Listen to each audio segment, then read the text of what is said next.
How would you pitch someone who's interested? Go load for somebody. Get used to or get familiar with the hours, because it's sun up to sundown from 1st of June till the 1st of August, or 1st of September actually, and fair amount on each side, of that. See if you like it, and then get your licenses, and continue working on the ground. That's where everybody pretty much has to just to get acclimated to the hours and the intensity of it. I mean, I got a sign in my office of customers, and everybody knows how demanding the farmers can be, I think, don't we? Mm-hmm. Anyway, the sign says, if I wanted it tomorrow, I'd have called you tomorrow. if I wanted it done tomorrow, I'd have called you tomorrow. When can you get it done? Yeah. Yesterday. Yeah. Yesterday is when I need it done. Yeah. Right. So how long would it take, on an average of somebody, say they want to get into crop dusting, how long would it take them to go from, hey, I'd like to do it, to, like, in years, I guess, or Yep. How long would it take to get them from they just started loading for you to the time when they can be up there by themselves and spraying commercially? Blah. Yeah. I wanted to do it. I'm going to just start with me, I guess. I wanted to do it since I was in second grade. I and one of my brothers, one of my 8 brothers, 7 brothers, I guess, 8 with me and 2 sisters. Grew up in a big family. But anyway, we both watched a neighbor spraying his field all the time right across the road from us. And he was a senior, and we watched him one afternoon, he just graduated, and anyway, he says, that's what I'm going to do. And I looked up at him, I said, me too. And here he's been out in fact, he been out in Colorado spraying, running a business for 52 years. He was gonna. It sounds like he's had guys wanting to buy him pretty hard, so he's probably gonna do that and just farm, which he's first generation on both that, and we are too, or we farm also. But anyway, I after high school, I graduated in 76 and went down to Wahpeton Science School, and they had a business aviation program, and I and one other guy were the last graduates of that class. It was business. I mean, the business was management, so I got the degree and took all those classes, and then the flying part was on your own out at the airport, and that's really all I wanted to do. But so I hung out at the airport all the time and ended up working there, loading and that first summer, loading and mechanic work in the shop, and just everything, I guess. I mean, anything to do with at an airport, and the young guys would, I mean, if they wanted to, have an interest in it at all, the door is open at my place. I'd take a kid in if he wants to help load, and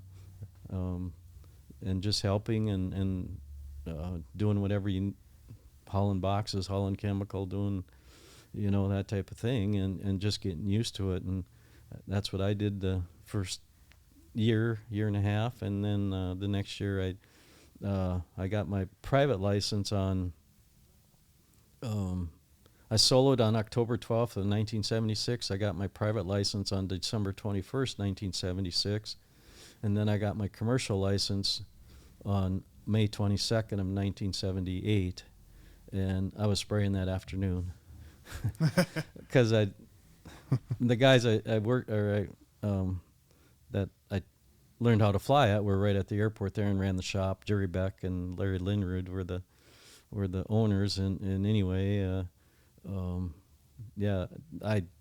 my training or all my hours build up, I was spraying, and they had an aerobatic airplane, which was a tail-wheeled airplane, which is just like the spray planes and the same characteristics of it, except it had, like I said, aerobatic. So I got to do a bunch of aerobatics, and well, I'd fly home once in a while on weekends, and a neighbor of ours a mile away, Bob Schrader, was a air show pilot, and so we.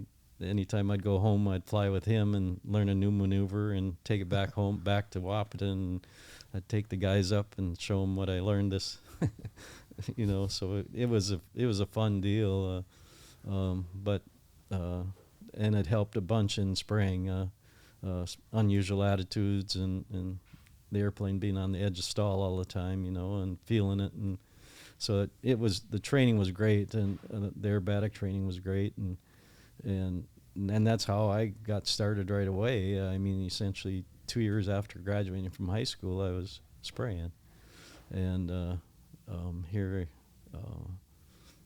I ended up being full time for them for 2 more years, and then started on my own in 1980, and been there, leased an airplane and the airstrip that the guy that we watched growing up, a farmer from there, or a farmer from right by us, or a few miles up by Galesburg, I guess is where his farm was, and strip. And anyway, I leased his airplane and a strip for 2 years, and I leased his airplane for 1 year, and then I bought a wrecked airplane and rebuilt it, an ACAT, just like serial number 1, or very similar, and flew it for a number of years, and actually accumulated or built a few other ones. And so that's how I got started, for a young fella to want to get into it, knowing about agriculture, say working on a farm would help, or just, like I said, loading is a huge deal, and everything that goes along with that. I mean, I started, there was flagging back in the day. There was a flagger. You'd take a white flag or whatever color. White was always stuck out the best, and you step off 50 feet, and however many steps that was for you, is for me is 18 and a half, and then you turn to always face the airplane. You you wanted to keep eye on him all the time, and because he all the time wouldn't be able to see you, on the road or whatever. And if there's power lines or something behind you, that was always a concern. But anyway, flagging was a big deal back then, and you always wanted to be working upwind of the wind, so because for the chemical didn't get drifted on, type of thing, which is a huge deal anymore. Well, I won't get into that so much. So you said flagging. Yep. What does flagging mean? Does that mean you're setting a flag? Go ahead. Yep. You'll line up on the center of the airplane on the first pass, like say along a road edge, and then line up on his nose, and then you step off. And for the AgCat or whatever we were flying for those first years, it was 50 feet. And there I would step off 18 and a half steps, and I'd turn, and then I'd wave the flag so that he could see it, because he'd be a mile away almost. After his first pass, he'd turn around on the end and then come back and line up on me, so to speak, and then finish the pass, and then he'd turn on the other end. A lot of fields are half miles, so by the time you turn around and it's a mile here, so that's how far you're looking to see him, and so you'd be waving the flag, and then as soon as he got into the field and line up on a row, a beet row or a wheat row or whatever it is, you're in the field, corn, he'd line that row up with me on the end of the flagger, mm-hmm. and then I could step off the next pass and get out of the way. And you do that. You could do it from here to the East Coast if you wanted to. That was the flagging, and that was the type. There was nothing else. How else would you spray that field or to cover the whole thing and make sure you didn't have skips and type of thing.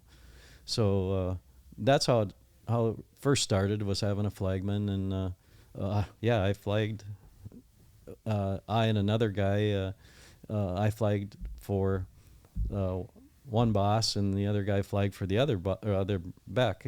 Anyway, and we'd have to get going out to the field about 5 o'clock, so the guys would be out there by sunup, and you're pretty much out there all day long.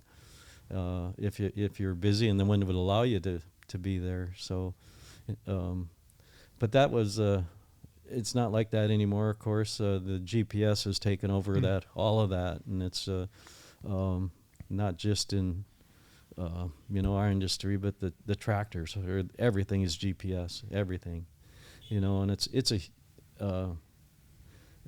a huge improvement in that. It's flow control. I mean, in the tractors, it's you go up and down the field and it's probably 5 or 6 or 8 or 10 miles an hour, or the Terrigator is probably maybe 20 miles an hour. Well, we're 130. 140, yeah. Yeah, 140, and so, but it starts out the same way, right along the field edge or the road, straight anyway, and you'll as you enter the field, the edge of the field, you'll push the button. It's your A point, and before you leave the field, you'll push it again, and that'll be your AB line. And whether you're in a tractor or the airplane or whatever you're in, the AB line is where you start. And then we were like 65 feet from that, and it's all in the computer, and you just punch the button again, and that'll line you up. You go off, shut the spray off as you're leaving the field, and then you turn around and come back, and there's a light bar right in front of you on the hopper, and that's what we're looking at all the time to get lined up on it. And once you get it centered, you just use the row also there, just like you did in the flagger, and if you get off a dot or two, it's set for, or I got mine set at 3 feet, but anyway, you keep that centered the whole, essentially following a row again, and that's how it works. And you come to this end and then turn around and you push the button in the turn, and that lines you up another 65 feet away from your last pass, and you can do that all the way to the West Coast if you wanted to or needed to or whatever, but it is so so precise. It's fun.